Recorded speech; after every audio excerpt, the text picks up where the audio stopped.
So is it even considered campaigning anymore where you just sit around at a country club where you talk negatively about the United States economy as the economy is actually soaring and setting records, and you stand beside a bunch of like cereal and milk and you just start crap talking about the United States of America over and over again, trying to actually cause harm and sabotage the United States of America, while that is normalized by corporate media that decides to cover that instead of, say, Vice President Kamala Harris and her running mate, Governor Walz speech. I just want to talk about that at the outset of the show, because as Donald Trump continues to decline in the polls and Vice President Kamala Harris and Governor Walz continue to gain momentum, Donald Trump is getting more desperate. He spoke earlier in the week in Asheville, North Carolina, whether it's because he can't fill any stadium or auditorium of significant size, or simply he also hasn't paid his bills in various auditoriums across the country. Donald Trump chose a very small venue in Asheville, North Carolina to host an event earlier this week. It was the same usual ranting and raving of Donald Trump, not saying anything of substance and just kind of whining throughout the entire time. You compare that to Vice President Kamala Harris and President Biden speaking together earlier in the day about things that actually matter to the American people, like Medicare negotiating reductions in prescription drug prices that will impact millions and millions of Americans, something that Donald Trump and MAGA Republicans tried to block. I mean, today's a day where we're getting good economic news. Sales at U.S. retailers unexpectedly surged in July, way beyond expectations. Jobless claims are at their lowest level since July 6th. The stock market soared past 40,000. It was up over 500 points at some points today. You got all of that going on, and then you have Donald Trump, having the corporate media just have him lie after lie after lie while they broadcast it. So much so that I don't know if you noticed this, for those who were watching it, that Fox had to remove the chyron of the stock market today when Donald Trump was talking negatively about our economy, so that it could continue just to lie to its viewers. We'll talk about that and more on this episode of the MeidasTouch Podcast. I'm Ben, joined by Brett and Jordy. Jordy bringing back the red hat, Brett bringing back the USA hat. I love it. I love it. How you guys doing? USA. I'm doing great. Another very weird day in the world of Donald Trump and JD Vance, but that's just, I think any day that ends in Y at this point, it just gets weirder and weirder and weirder. You know what I was thinking also, as we see Donald Trump just not campaign and just hide in his country clubs and private golf courses. First off, that's just incredibly strange. And the nerve, the gall of the Trump people to act like when they tweet out and say things like, "Where's Kamala? Why haven't we seen Kamala?" It's like, yo, she's been in every state. What are you talking about? She's in front of crowds of like 20,000 people every single day. Your guy is holed up in the basement of his country club that he lives in, which is its own weird thing. But one of the things that I've been kind of taking notice of, Donald Trump and JD Vance are like never in the same place at the same time. And I get wanting to divide and conquer and go up, but that's not what's happening. It's very odd. Like, have they even been in the same room at the same time more than like 3 times ever? I'm genuinely curious. Like, do they not like each other? Do they ever talk to each other? I'm thinking of like the RNC. I'm thinking of other things where they may have been together, like in that weird Fox interview, that moment in, I can't think of much else, honestly, but the whole thing is just weird. It gets weirder by the day. We're going to dig into it. Jordy, how are you in your red hat doing today? I'm doing great. I got a lot of compliments on the red hat, brother. So I'm just going to say, I'm saying it. We're taking red hats back. So there it is. Brett, to your point, before we kick it back to Ben, at this point, I'm thinking Melania has spent more time with Trump than JD Vance. I mean, it's close at this point, and we know how much Melania loves hanging out with Trump. So, hey, we'll see. We'll see. I'm really excited for today's show. Real quick, shout out to our Australian listenership, man. Gotta love the folks from down under. I was taking a look at some of our metrics. We have a huge Midas Mighty coalition out there in Australia. So thank you all for listening. We appreciate that. Thank you, mates. Very big in Australia.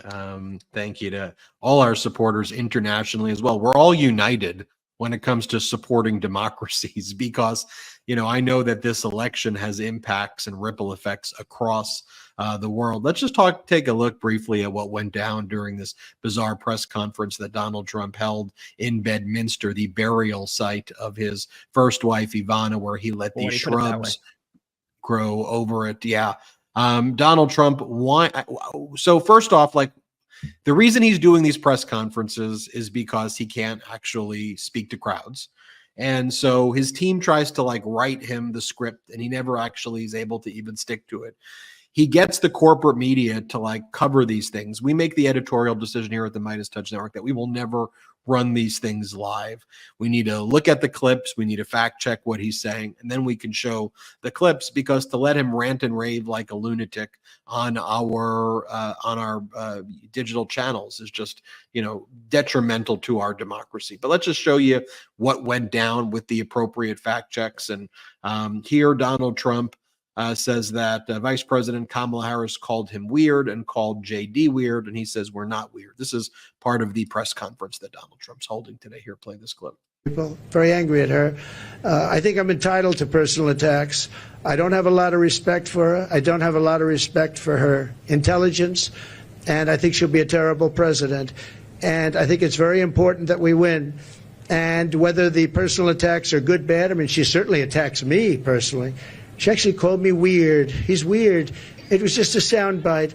And she called JD and I weird. He's not weird. He was a great student at Yale. He went to Ohio State, graduated in 2 years, at the top of his class, and all of these different things. And we have this guy that's running a very failed state, who's had a terrible career. I mean, you have him saying they're weird. No, he's a weird guy. And she's weird in her policy.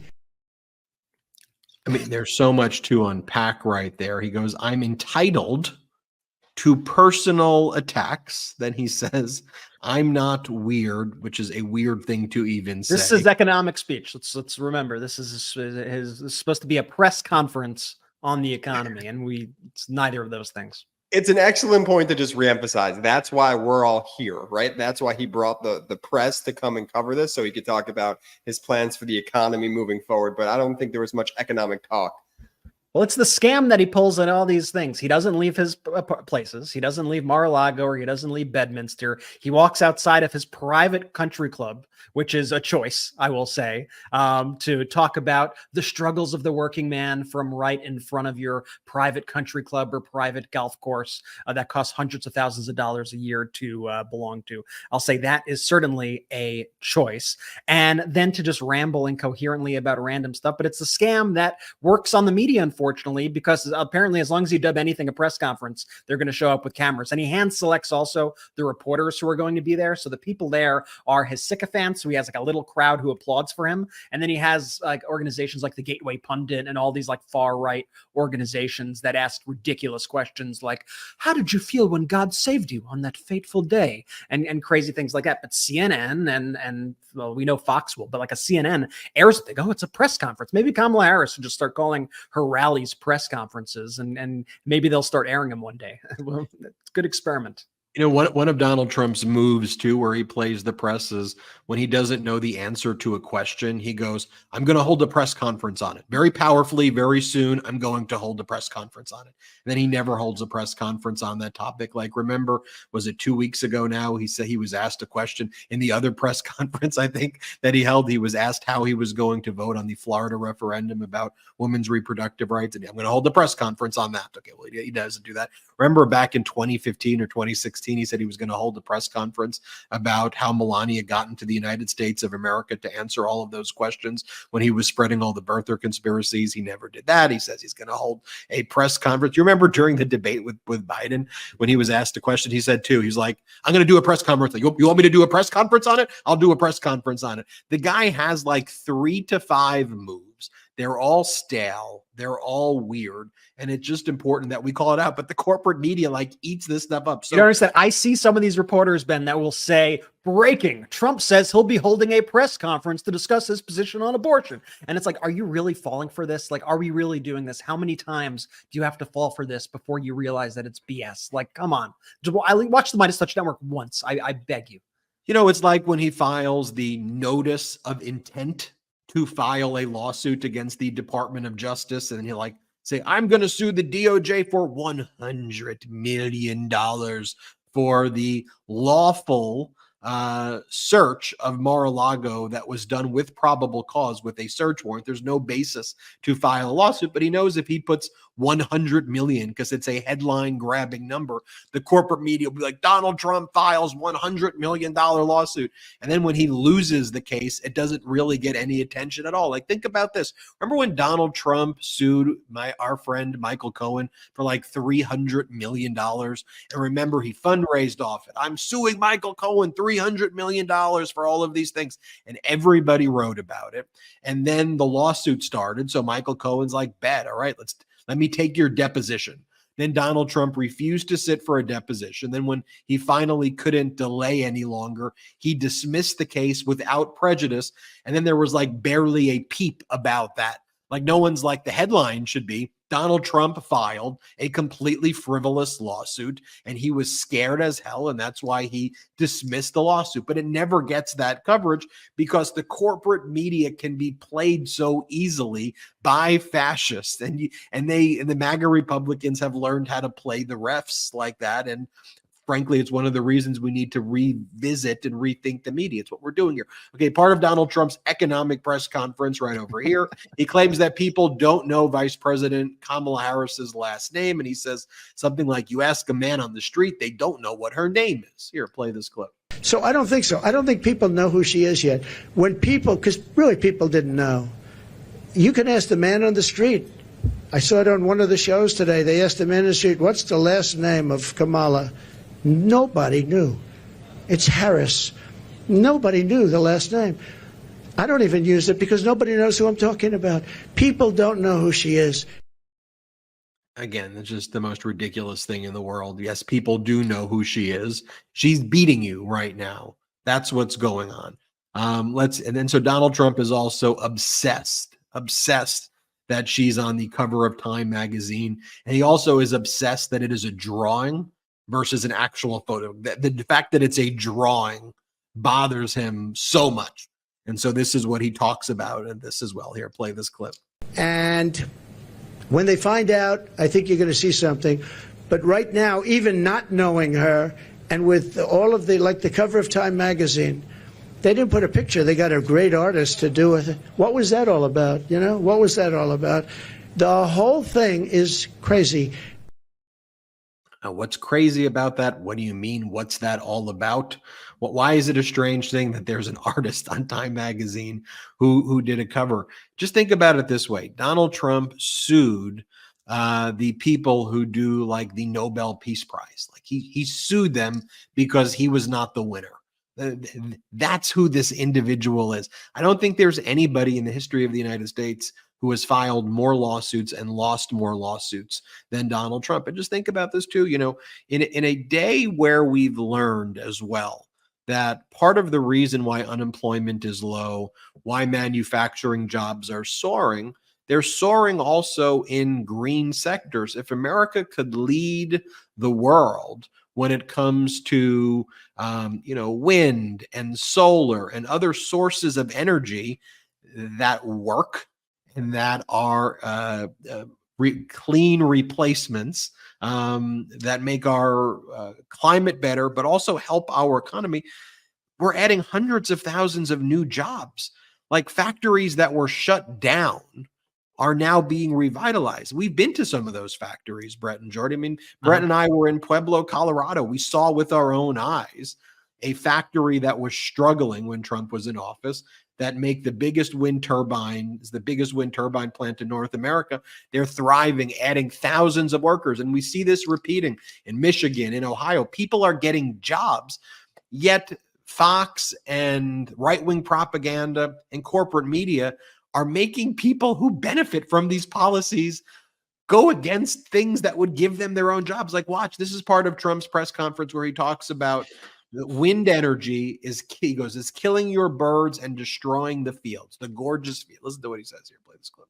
Instead of playing this game with wind that is ruining everything, killing all your birds, destroying the fields, all these gorgeous fields.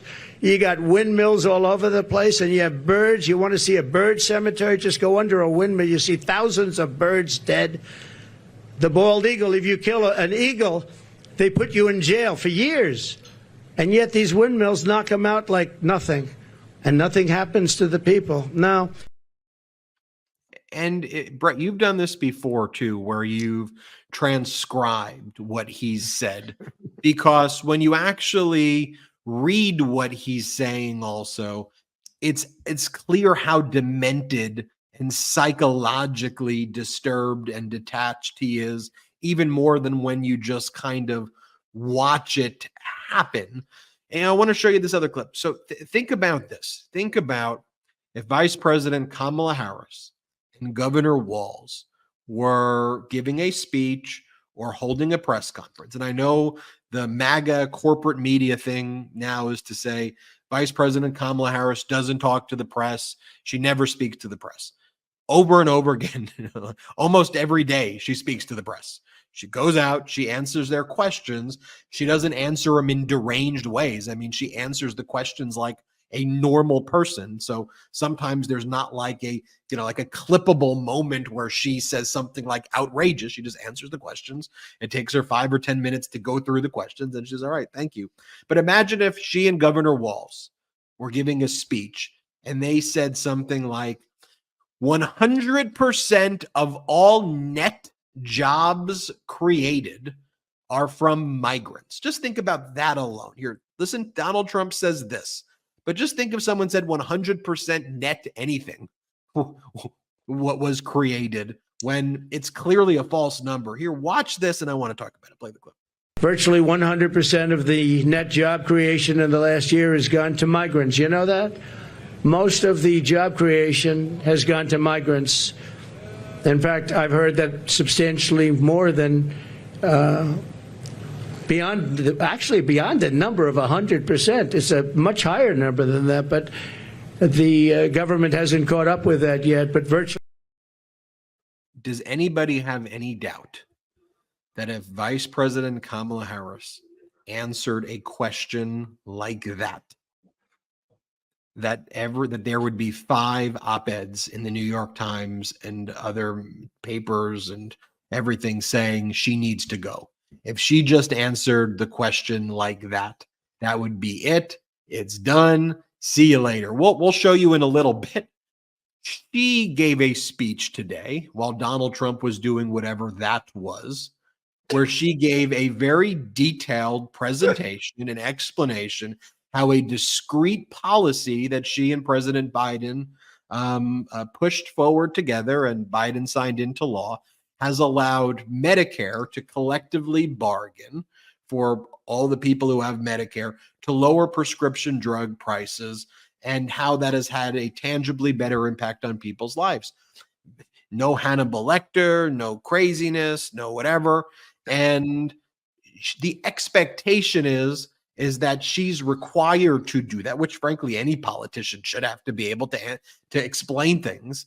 But Donald Trump can go and ramble about supply chains, and it's clear that Donald Trump doesn't know what a supply chain even is. Like, listen to him try to talk about.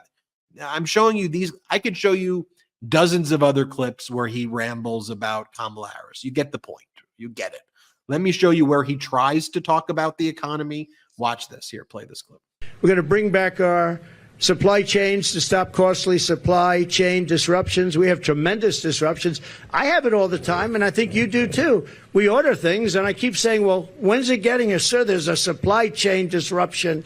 And I mean, you end up getting stuff like 3 months late now. I don't know, all these geniuses over here, I think we can say that. I'm not sure that you're necessarily as much into it, but they are. And I will say that very often, we have problems with supply chains where I'm waiting for things for weeks and weeks. And I say, by the way, whatever happened to it? Supply chain, sir, it's not coming in. And it's a terrible thing. Nobody ever thought a thing like that would happen to our country. Yes, they did. And there was actually a plan for it when former President Obama was talking about how a global pandemic could impact supply chains. And it was Donald Trump's mishandling of COVID, which actually caused a cascading effect on supply chain issues. Now, when President Biden and Vice President Kamala Harris came into office, they pushed forward legislation like the CHIPS Act, which said one of the ways that you deal with supply chain issues is you make things in America. The way Donald Trump wants to mock things like wind energy and wind turbines and things like that. Think about one way that you can deal with a supply chain issue. Like the factory we were at in Pueblo, Colorado, they now manufacture the turbines in the United States. It then goes in the railroad in the United States, and we control the supply chain. Before there was investment in the Inflation Reduction Act and the Infrastructure Act, they would have their main plant in Vietnam and other places, which would make us dependent on certain supply chain shipping issues. So one way to deal with that is to bring these jobs to America. Now, one thing, for example, a big supply chain issue that was exposed during Donald Trump's mishandling of COVID was supply chains regarding semiconductors. Semiconductors are in all of our electronics. It basically runs everything we do. Well, most semiconductors are being made in Taiwan and Asia, and they were not being made in the United States. The U.S. used to control the semiconductor industry, and then we fell off. So we passed the CHIPS Act under President Biden, bringing that back here to the United States of America. And another way you can deal with supply chain disruptions is by having good relationships with your allies, not supporting chaos like Donald Trump does with Viktor Orban and Vladimir Putin. So there's concrete strategies that can actually take place, but Donald Trump is a chaos agent when it comes to these things. And it's obvious just from listening to him, he doesn't even know what a supply chain, he would not even know the most basic thing of what a supply chain even is.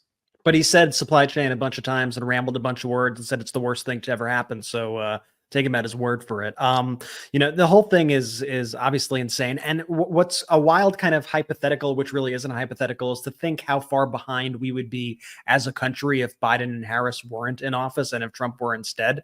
Because for the first time in, I believe it's like 50 years or over 50 years, the United States GDP is actually growing faster than China's. Like, that's a pretty big deal. And it's because of all the investments that Biden and Harris have made in manufacturing. Like, this is a massive deal. And we'll get into more of the climate stuff later. I do want to talk about those clean jobs in a bit more detail, but what you were saying is exactly right, which is if you try to pretend like the climate is not an issue and that these jobs are not American jobs or should not be American jobs, what are you doing? You are seeding high-paying, highly skilled, good American jobs that are sustainable for the future. You are ceding those jobs to other countries. You are saying, we don't want these jobs. China, you take these jobs. Other countries, you take these jobs. And I can't think of anything more irresponsible to do to American workers than to leave them in the dust to other countries with emerging technologies. It's like the worst plan on the planet. And like I said, we'll get into more details. What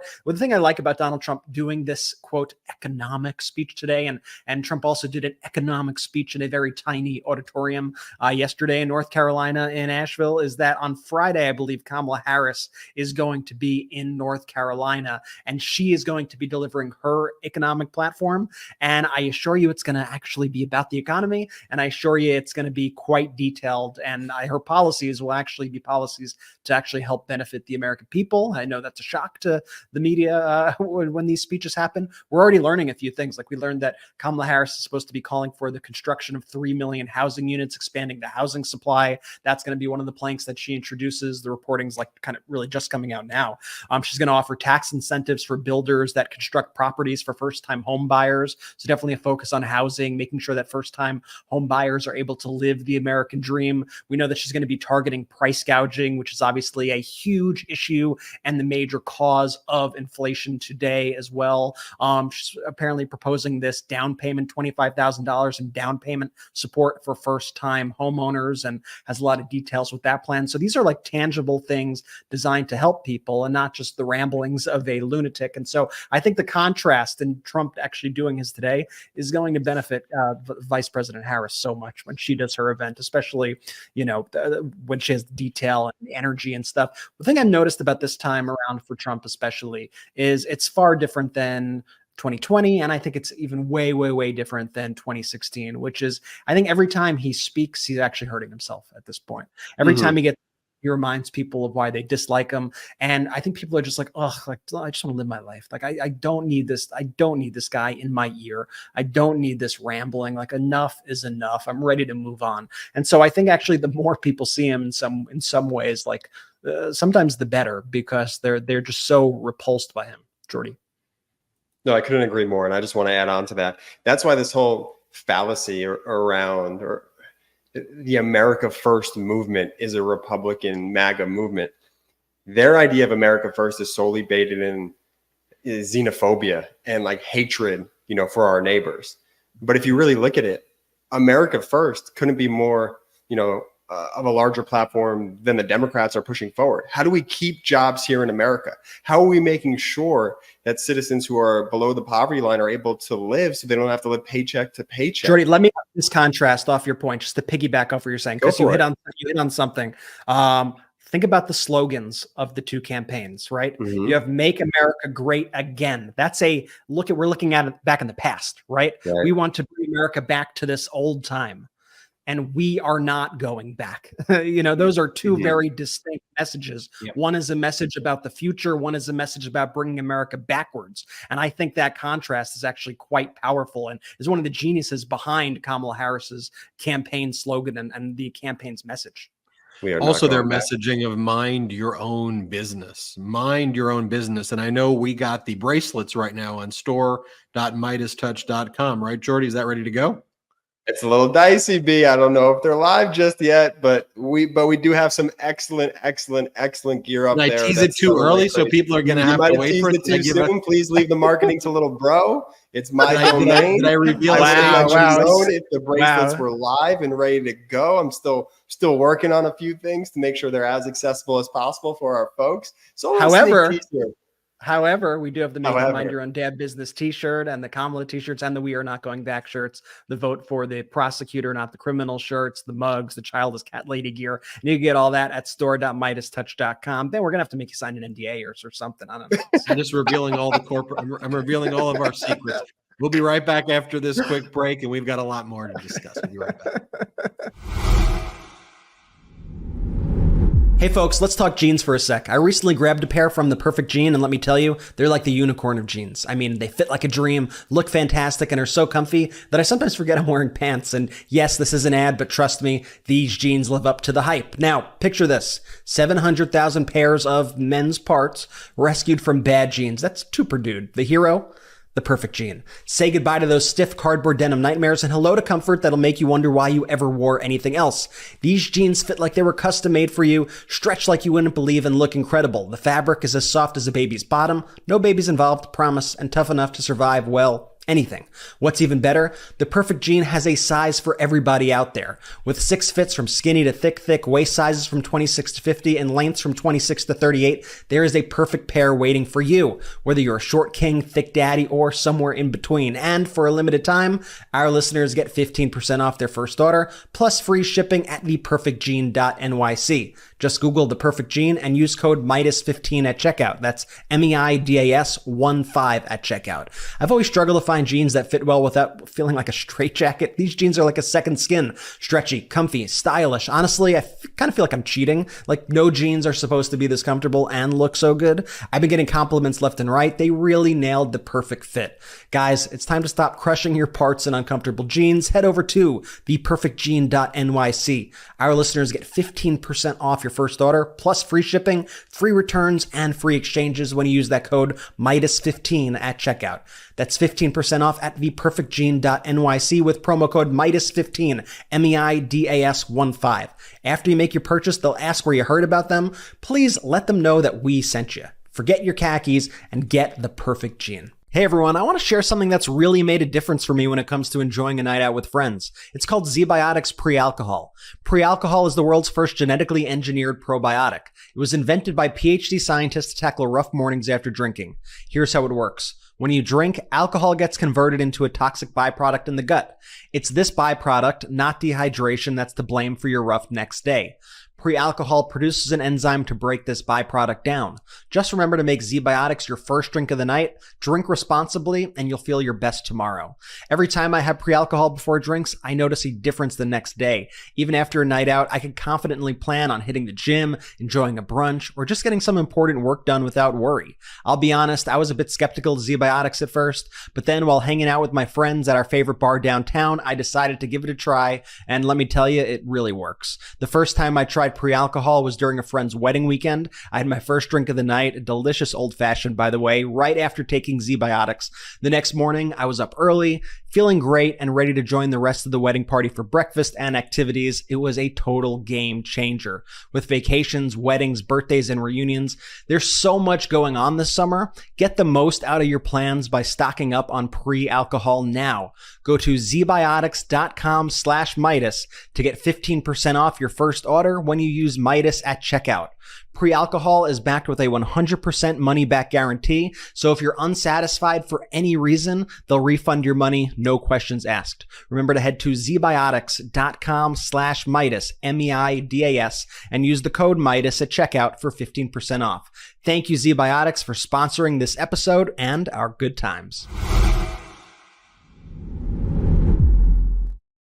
Let's go. Shout out to both of our sponsors there, The Perfect Gene and ZBiotics. Both links are in the description of the YouTube and the audio. Feel free to click them. Use our promo codes. We work really hard on those promo codes to get you guys the best deals. They're excellent products. I love my Perfect Gene. I'm more of a slim fit guy. I'm not really a thick daddy guy, Brett, like you said, but I'm definitely more of a slim fit myself, and ZBiotics has been fantastic.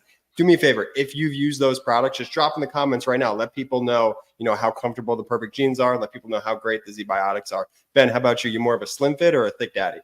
I'm like in between slim fit and thick daddy. There you go. I'm like That's good because it's from skinny to thick. Yeah, I'm like there's a oh man. All right, let's take a look at Donald Trump's face with a fly on it. While Donald Trump was speaking at that weird press conference in Bedminster, there was a fly that I think it was the same fly that was on Mike Pence's head was on Donald Trump's cheek, and so there you have it. That fly is certainly a foreshadowing defeat. So it's good to see that same fly. I mean, it is the same fly. That fly is. I think it's the same fly. It's a thick daddy fly. Thick daddy fly. I think Mike Pence sent it. He said, "Tell Donald, I want him to know it was me." So the Harris Walls campaign. I just like how aggressive they are. They put out the following statement.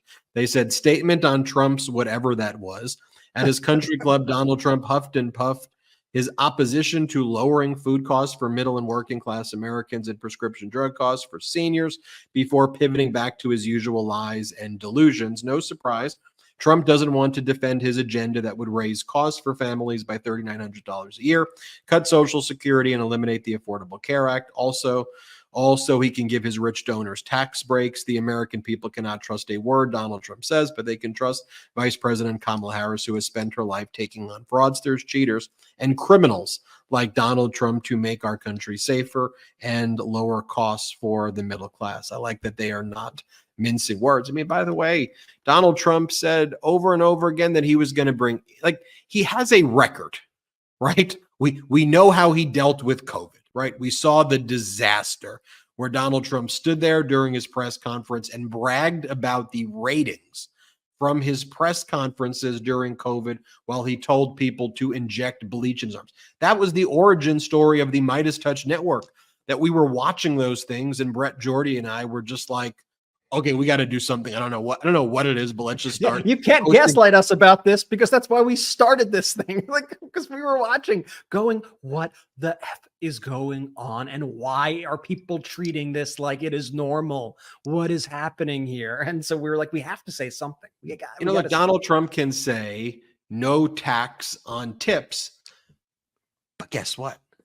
He has a record. When Trump was in office, he proposed a plan through his labor secretary that would take the tips given to workers and give it to their bosses. Now, why would he do that? Because Donald Trump is one of the people who would benefit from that.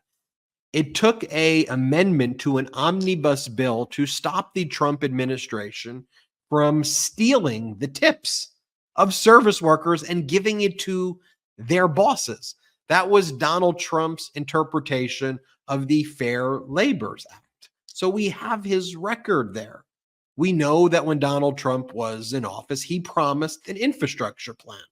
He said he would introduce infrastructure and it would be done so good. It would be the most powerful infrastructure ever.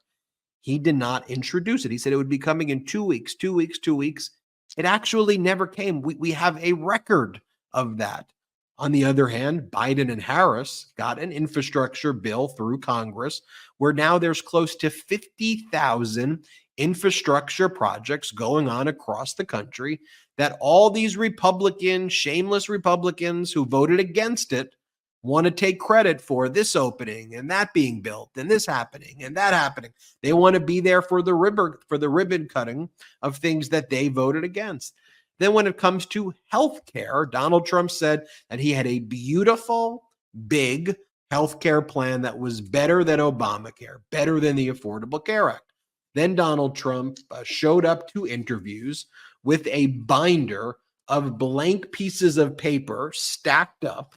And to claim that was his plan, there was nothing even written. It was literally blank pieces of paper. And there was no health care plan introduced. The only thing Donald Trump tried to do, because we have a record of this, these things actually happened, is repeal the Affordable Care Act. But for John McCain voting to keep the Affordable Care Act in place. Remember when John McCain voted against the repeal of the Affordable Care Act?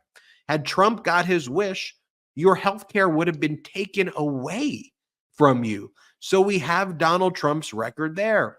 I don't think people realize how horrible it was before the Affordable Care Act, before Obamacare also. Like, people couldn't get insurance coverage if they had anything bad happen to them in the past. Like, people would just get denied insurance and be out of pocket and go bankrupt left and right. Like, it was way worse than people even remember it being.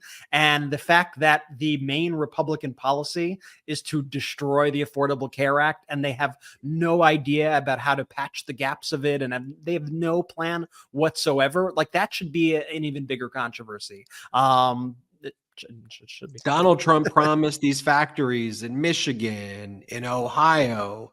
And remember, he would have these big announcements, these big press conferences, going back to the golden theme from shovels. earlier.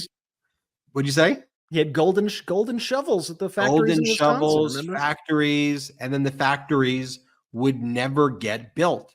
And he would play with people's lives. But then what he would do, what the corporate media would do, what right-wing propaganda media would do, is they would then try to scapegoat it. It's the migrants' fault. It's their fault. They're the ones who did it. They're the ones who screwed up, when it's just the fact that these billionaires only care about things if it benefits them. And their whole plan is to screw the American workers. That is quite literally what their plan is. So you contrast that to what was announced today, where there was a historic negotiation of drug prices by the Biden-Harris administration, where they were able to utilize the fact that there's huge bargaining power with Medicare. They were able to include in legislation a provision where Medicare can negotiate on behalf of all Medicare recipients, the big pharma, with drug manufacturers, so they can use their collective bargaining power to basically say, you know what? We are not going to allow Medicare to cover your drugs. We're going to go with this drug or a competitor unless you reduce the prices. So if you want to talk about an actual art of the deal and a real negotiation that benefits we, the people, and the American people, you take a look at this chart of new prices. And if you're on Medicare, this is a lifesaver for you. This is very beneficial. And this is in addition to the fact that President Biden and Harris has already capped the costs of insulin, and other prescription drug prices have been lowered. You want to talk about, like, again, facts and data? While Donald Trump talks about drill, baby, drill, drill, baby, drill, there is a reason why Donald Trump wants to abolish the Department of Education. There's a reason why he says, I love the uneducated, because if people are educated, they can look at facts and they can look at data. That for the first time in America's history right now, America is energy independent. I think it was something like America is producing more oil right now than ever in the history of the United States or any country ever in the history of the world right now. Energy independent for the very first time. And when Donald Trump goes and says these ridiculous things like, oh, the Biden-Harris administration, they're importing all of this tar from Venezuela. Again, you can look at the data and see that Donald Trump was importing like 6 to 10 times more oil from Venezuela than the Biden and Harris administration. I could look through almost any stat, including border crossings. Border crossings right now are down more.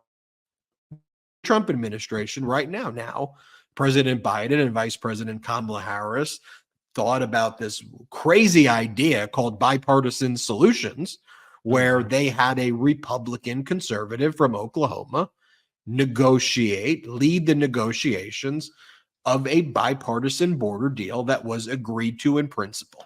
You had a guy named James Lankford, a senator from Oklahoma, who's devoted his life to immigration policy. This is as conservative as you get. I think we can all agree James Lankford, conservative Republican senator from Oklahoma, is a pretty right-wing actual conservative guy. He's not a MAGA guy on most issues, but maybe on some a little bit, but a conservative guy.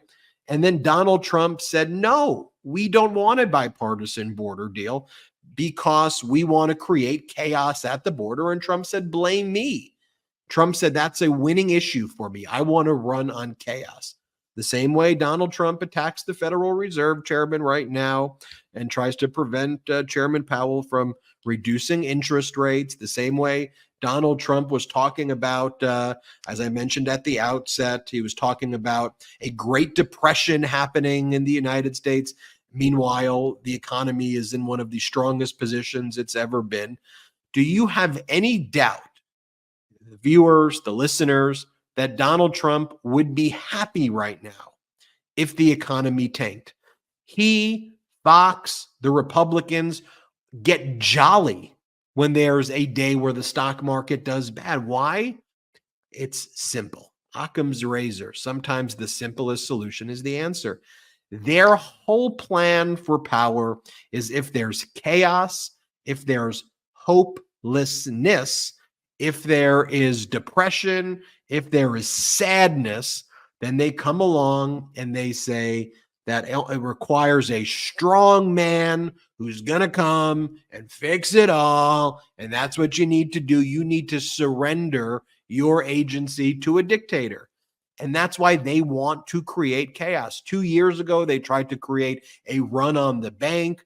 2.5, 3 years ago, the MAGA Republicans, Ted Cruz and others, engaged in economic terrorism and encouraged, that's what it is, and they encouraged people in Canada to shut down the bridges from bringing, so that trucks cannot bring in goods and items.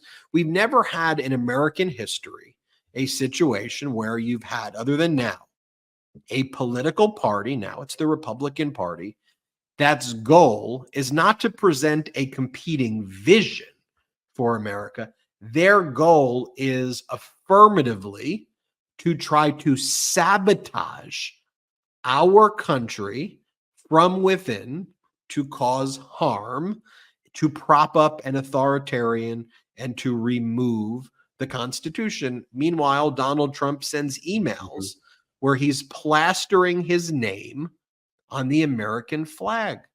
Donald Trump says that he wants to wear the Trump flag, not the American flag, the Trump gold USA flag, he says, if he gets elected. I just want you to think about that, folks. As we've talked about on other shows, the importance of the flag, patriotism, our Constitution, and that the fact that Donald Trump's vision would be to put gold Trump on the flag? I mean, are we serious? Come on here. Again, I don't care what politics we have. We should look at this and say, what in the world is that? A Trump flag? No, we fly the American flag. We don't sing the Trump J6 anthem. We sing the national anthem. Did Donald Trump send one post congratulating the Olympic teams for winning gold? Does Donald Trump said anything nice about America? No, he shit talks America, as Governor Shapiro of the Commonwealth of Pennsylvania would say, all the time. This is foul. We're third world. We're horrible. America's the worst. Over and over again. Putin couldn't have it any better. Meanwhile, finally, because Ukraine's got the weapons it needed, Ukraine's actually launching an offensive in Russia right now in the Kursk region and has Putin on his heels. It's incredible. It's an incredible change of events, but it's good stuff. Anyway, I know, Brett, you got a lot to talk about. Jordy, I know we got a lot to talk about. I was rambling there a little bit. I got work done. Well, let me just say this, Ben, before we take a sec.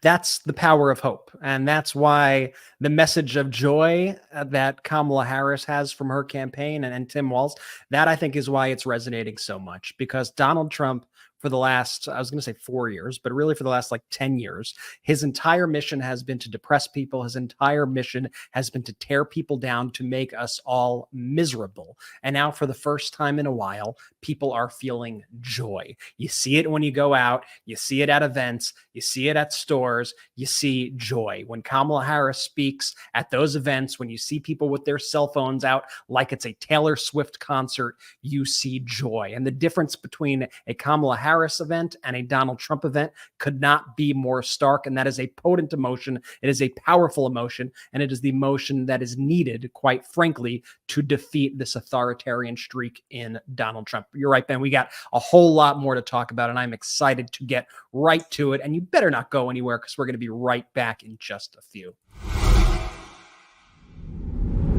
The best bacon, the best steak, the best chicken, the best salmon you'll ever eat. It's not going to come from the grocery store. It's going to come from the family farm and independent Alaskan fishermen. And now you can get it when you join the Moink movement today. Moink delivers grass-fed and grass-finished beef and lamb, pastured pork and chicken, and sustainable wild-caught Alaskan salmon straight to your door. Moink farmers farm like our grandparents did. And as a result, Moink meat tastes like it should, because the family farm does it better. And the Moink difference is a difference that you can actually taste. Unlike the supermarket, Moink gives you the total control over the quality and source of your food. You choose the meat delivered in every box, like ribeyes to chicken breast to pork chops to salmon fillets and much more. Plus, you can cancel it at any time. And I love that Moink is helping save rural America. Join the Moink movement today, and you'll never turn back. Shark Tank host Kevin O'Leary called Moink's bacon the best bacon he's ever tasted, and Ring Doorbell founder Jamie Siminoff jumped at the chance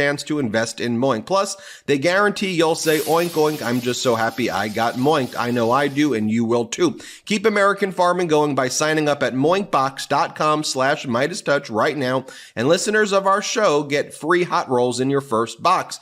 It's the best hot rolls you'll ever taste for a limited time. It's spelled MOINK box.com/MeidasTouch. That's moinkbox.com/MeidasTouch. One more time, moinkbox.com/MeidasTouch. As you know, I'm a dad, and as the days go on, I'm learning that it's incredibly important what we give our children. Now, typically, children's vitamins are basically candy in disguise. They're filled with 2 teaspoons of sugar, unhealthy chemicals, and other gummy junk growing kids should frankly never eat. That's why Hiya was created, the pediatrician-approved superpowered chewable vitamin. Now, while most children's vitamins are filled with 5 grams of sugar and can contribute to a variety of health issues, Hiya is made with 0 sugar and 0 gummy junk. Yet it tastes great, and it's perfect for picky eaters. Hiya fills in the most common gaps in modern children's diets to provide the full body nourishment that our kids need with a yummy taste that they love. Formulated with the help of nutritional experts, Haya is pressed with a blend of 12 organic fruits and veggies, then supercharged with 15 essential vitamins and minerals, including vitamin D, B12, C, zinc, folate, and many others to help support immunity, energy, brain function, mood, concentration, teeth, bones, and more. It's non-GMO, vegan, dairy-free, allergy-free, gelatin-free, nut-free, and everything else you could imagine. Now, Haya is designed for kids of all ages and sent straight to your door so parents have one less thing to worry about. Like I said, I'm a dad and I want to make sure that I give my child the best possible vitamins, and that's why I'm so happy that I've come across Haya Health. The ingredients are amazing and I don't have to worry about sugar or gummy junk because Haya Health is made without that stuff and it's still able to taste great. Now, we've worked out a special deal with Haya for their best-selling children's vitamin. Receive 50% off your first order. Now, to claim this deal, you have to go to hayahealth.com/Meidas. This deal is not available on their regular website.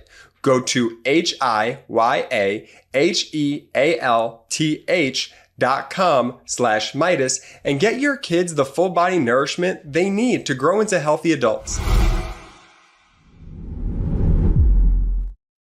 Shout out to our pro-democracy sponsors. Y'all, links are in the description of both the YouTube and the audio. Click them. Let them know we sent you. Use our codes. They're fantastic products. We're actually going to have a lot more products for babies and such, and new families and things like that on the podcast as well. I guess it caught wind in the community that I have a child and Ben's got a kid on the way. So, hey, if you're a grandparent, if you're a father, mother, anybody, please check out these great products for the kids. They're amazing.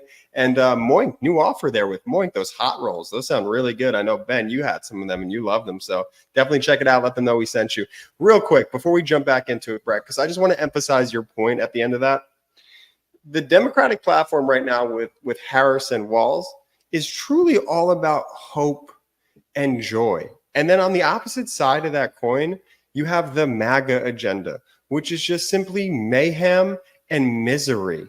And it couldn't be more clear. You have one party, the Democrats, with Kamala and Walz, with Harris and Walz, who genuinely want to help people, who want to make this country a more safe place for people to live, for everybody. And yet you look at the Republican Party right now, this MAGA party with Trump and Vance, who, again, bizarre. I want to say it again. It's weird that they're not campaigning together. More people should be asking why they're not together. That's bizarre. That's not normal. But yet their whole platform is America sucks. Only we can fix it. And by the way, when we say that we're going to help, we mean wink and nod that we're going to help the billionaire and the 1% class. So the choice in this election, it just couldn't be more clear. And I love the emotions of the Walz-Harris campaign, which is joy, love, and if you want to talk about emotion and electricity and inspiring, then look no further, Jordy, than JD Vance. I say that sarcastically, obviously. JD Vance is holding these events in like parking lots, and you even call them events? I don't know what they are. They look like the Four Seasons Total Landscaping. Like, they don't look really much different than that. And I'll show the viewers some pictures of like the VIP section at the events and some of the crowds here. Like, these are legitimately the pictures right here. Here's a picture on the left. You see a ton of empty seats. This is like an hour and a half before he was going on, and like the doors had opened hours before this. Like, the doors opened hours before the Kamala events. People are in there, they're talking, they're chatting, and there are like dozens of seats, if that, laid out, and like a handful of people sitting in them. Then you have, while he's speaking, you have the VIP section, which it looks like, I don't know, a bench that has like 10 people on it. It's all very strange. But JD Vance taking his weird tour across the country, and it's going weird, I would say. What do you think, Ben? It's very strange stuff and very inauthentic. And, you know, Jordy, the point that you make about fear versus hope, Brett, you made this great point to me offline when we were talking the other day. You were like, just look at Florida. When you look at like the referendums that are up for where people are voting and where they are on these issues, you know, whether it's like legalizing marijuana or supporting women's reproductive rights, you have overwhelming support for the side of like these really important issues in people's lives that tend to be like 65, 70% in favor of the position that would align with the Democratic Party.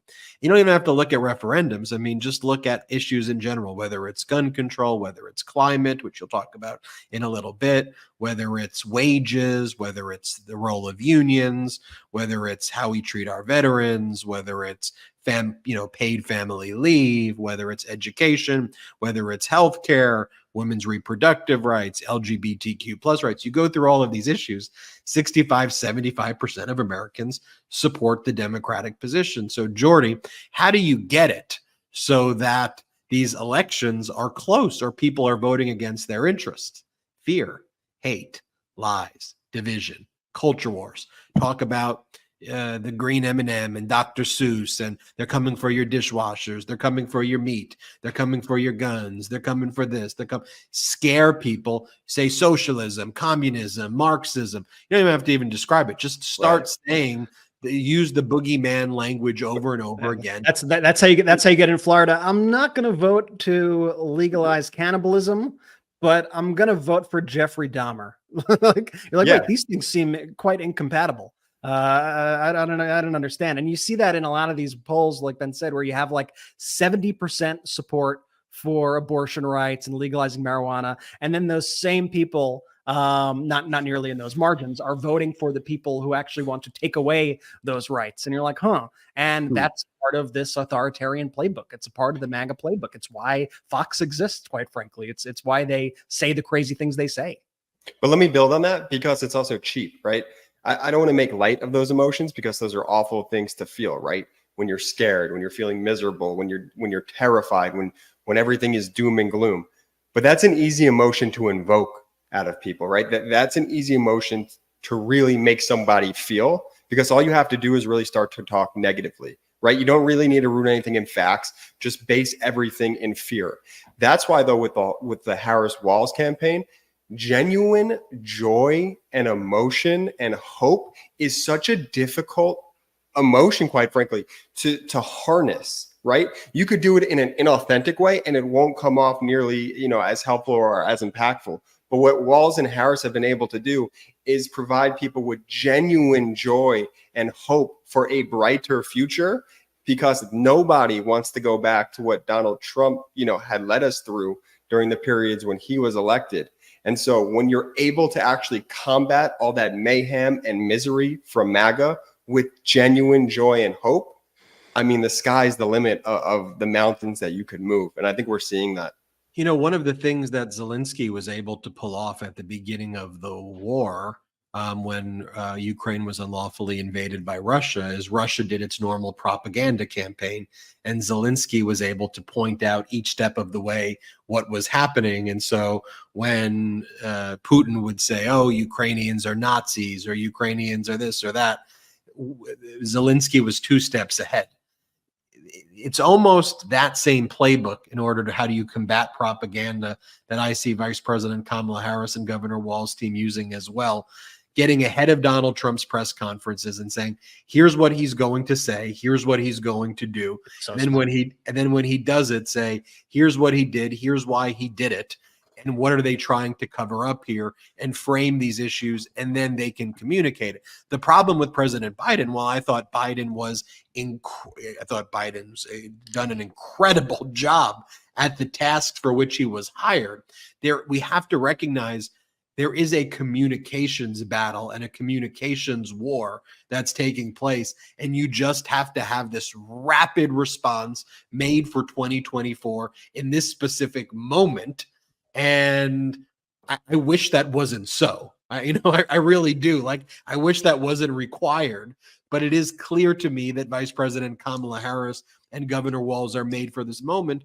And you see now just how easy it is, not easy, but you see Trump breaking and say, they're calling me weird. You see JD Vance on these appearances. They're on the defensive now. So JD Vance shows up at a VFW post 92. And it's clear he doesn't even know what a VFW post is in general. He's like, I'm here at a, take out cue card. I'm here at a VFA. I'm one of you. Here, play this clip. Guys, it's great to be here. It's great to be part of VFW Post 92. I've actually got the card right here in my pocket. I'm officially a member, so this is not the last time you're going to see me. No, it's like someone saying, I'm one of you. Look, I'm here. I'm one of you. I think It reminded me, I don't have it on me right now, but have you seen that clip of JD Vance when he tries to like go by the picket line and visit the union workers on the picket line? And the woman sees him and goes, yeah, she goes, first time here? He goes, yeah. And then like, it's a very awkward, like fist pound that he tries to give somebody. It's like, yeah, that's the thing with him. He's the most inauthentic person on the planet. Can you play that clip again? That's the first time I saw that clip. And wow, that is one of the most humiliating clips. He had no idea where he was. For the audio listeners, he genuinely takes out this note card out of his pocket as he's saying where he is to make sure he's reading it correctly. Holy cow, that was embarrassing. Guys, it's great to be here. It's great to be part of VFW Post 92. I've actually got the card right here in my pocket. I'm officially a member, so this is not the last time you're going to see me. You know, and he was like, am I at the VA? Am I Veterans Affairs, VFA, VFW? Where am I? So then he goes on Laura Ingraham and they try to, help him out. They give him like the biggest softballs, right? So what you're going to say, JD Vance, to suburban women who are concerned you're going to take away their reproductive rights. So here's what JD Vance says. Here, play this clip. Senator, one of my dear friends tonight said to me, well, all these suburban women, all they care about is abortion, and they don't understand that decision is with the states now. It's not banned nationally, even if some people want it to be banned nationally. It's with the states. What do you say to suburban women out there who are marinating in this propaganda? Well, first of all, I don't buy that, Laura. I think most suburban women care about the normal things that most Americans care about.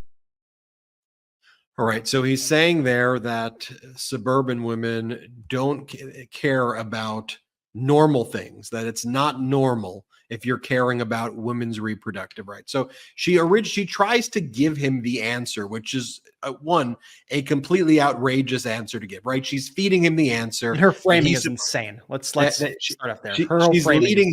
She's leading him to say, there's all this propaganda out there that people are saying that women's reproductive rights are taken away. But JD, can you just repeat what I'm trying to say, that it's a states' rights issue and women in blue states or purple states are okay here? Like, that's what she's trying to get him to say. Mm-hmm. And then JD Vance's response is basically, you're not a normal woman if you actually care about your reproductive rights, because he genuinely has this hatred towards women.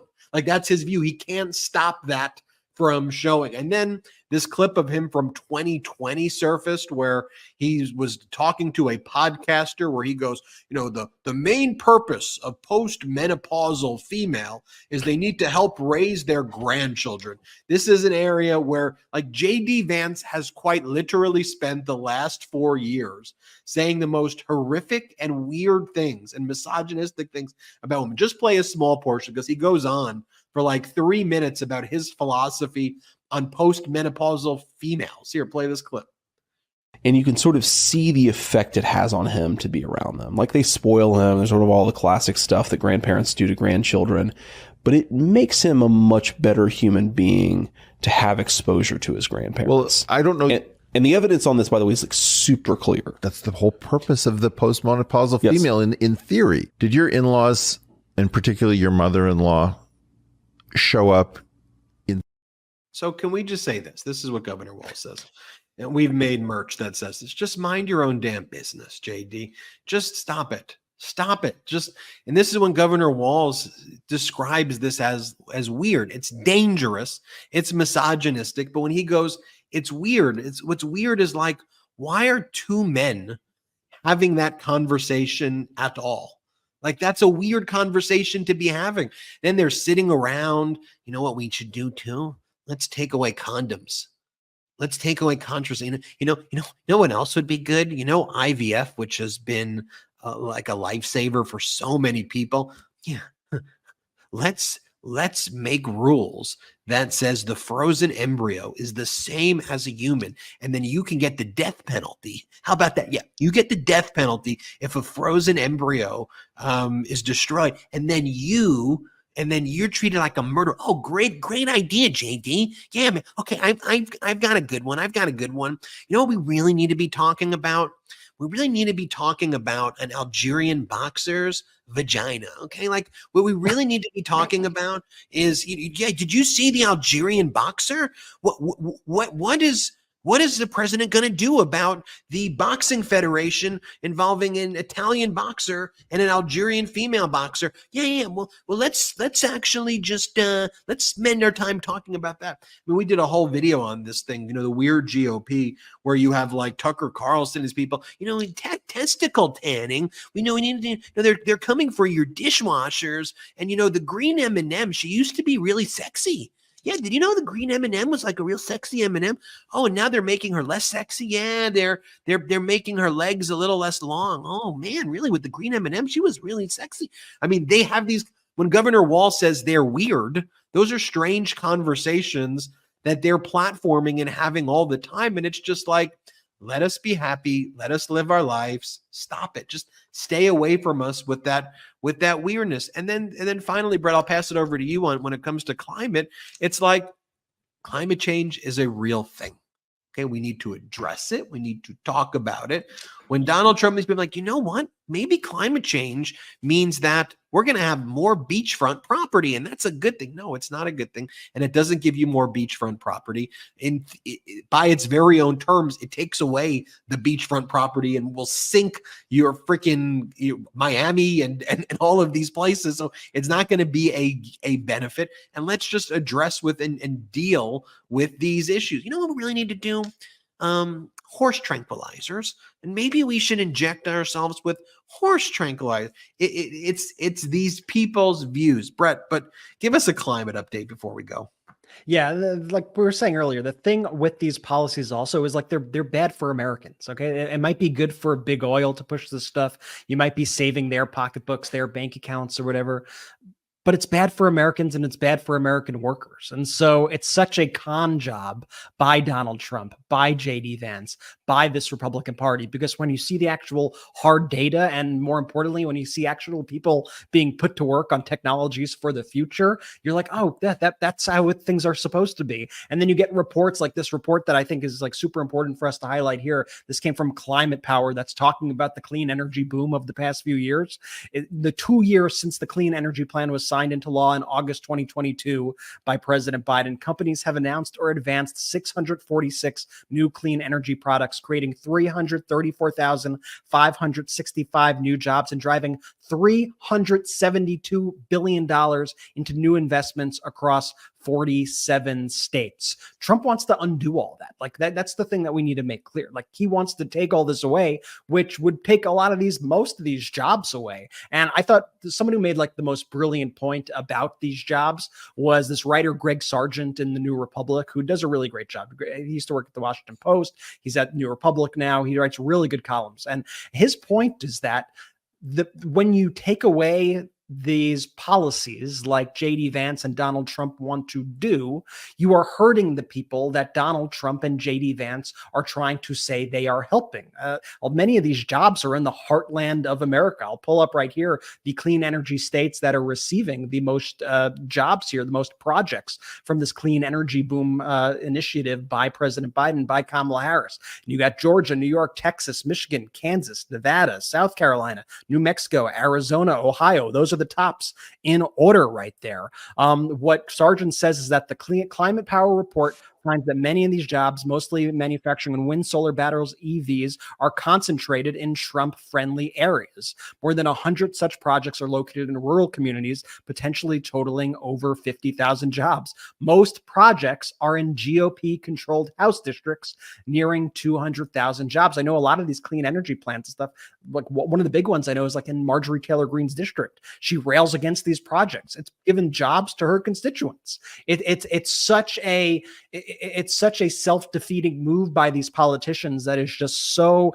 incredibly cynical. And I'll say a little bit more of what Sargent said, because this piece that he wrote, it's once again, it's on the New Republic. You can find it there. He wrote, but as the Washington Post Glenn Kessler demonstrates, the Inflation Reduction Act contains many provisions ensuring that more EV parts are manufactured in the United States. That's meant to help catch the U.S. up with China in such manufacturing.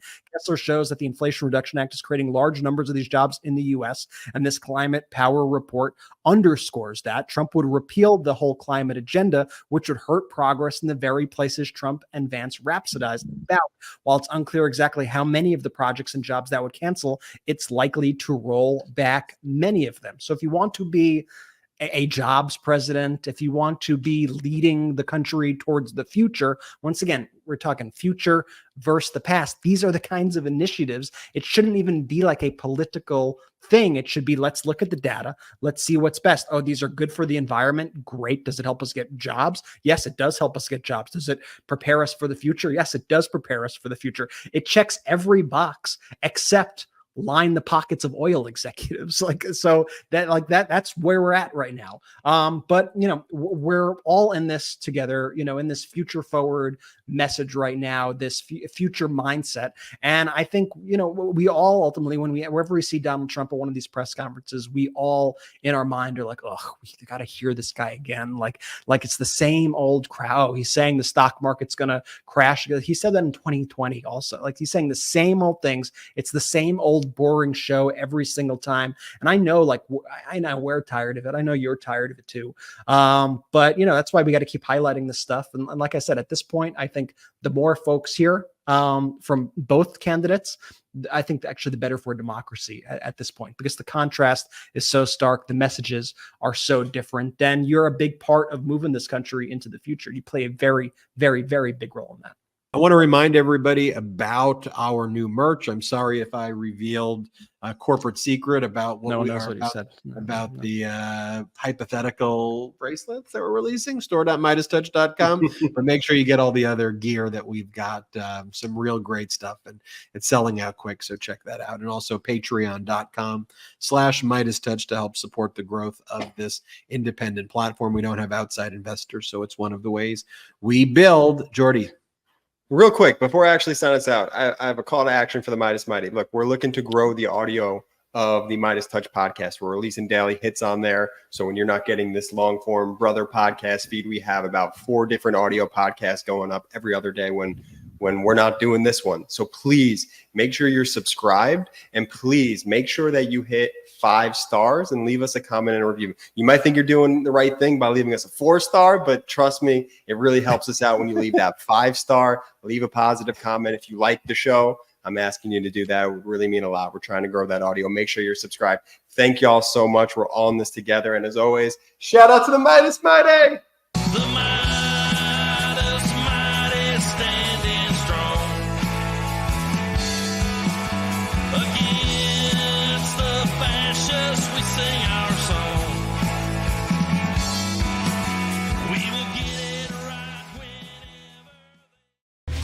It's Ken Harbaugh with the MeidasTouch Network. The film Against All Enemies, which I co-produced with Ben Meiselas and this network, has won awards around the world for its up-close portrayal of America's insurrectionist movement. It premieres in the U.S. on March 29th on Amazon and Apple TV. Go to againstallenemiesfilm.com or click the link below. But don't just watch Against All Enemies. Tell your friends about it. It's one more way to hold accountable those who threaten our democracy. Thanks, Meidas Mighty. Let's use our power well.